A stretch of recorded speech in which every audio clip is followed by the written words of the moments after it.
Alright, we're going to create a simple one-point perspective drawing.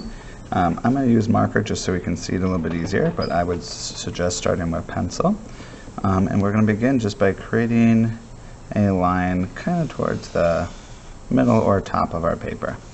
From here you're going to pick one kind of point that you're going to have your lines go to, and you're going to draw not straight down but kind of at a diagonal line. Now, if you have a ruler, you could definitely use that to help you get some more precise lines, but we're just kind of practicing, so it's fine if you don't have one. So this is becoming our vanishing point, and this will kind of show how things get smaller the further away they go.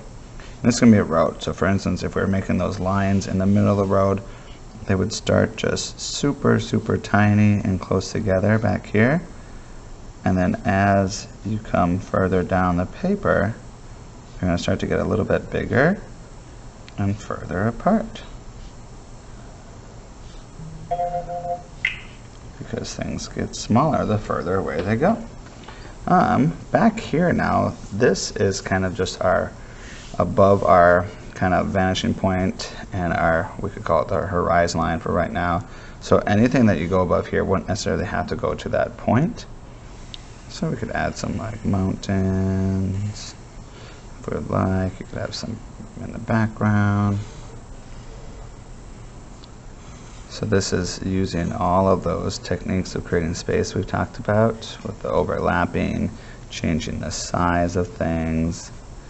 When we add things towards the top of our paper, like maybe some clouds here, it's going to show that they're further away than things that we add down here at the bottom. If I make some really small clouds, it's going to make them look like they're further away too. So we're using a little bit of all those techniques. So you can really add whatever you would like back here. Now, if I were, I'm going to just use a kind of a pen here quick so my line's a little bit thinner. If I were to line up to my vanishing point with my ruler and kind of draw lightly, if I had my pencil, I'd just draw really lightly. This line here would show me how the size would change as it goes further away. So for instance, if I was drawing some trees, I would want to try to keep the tops of them in this line. So then my next one back here would be maybe this tall, and so on.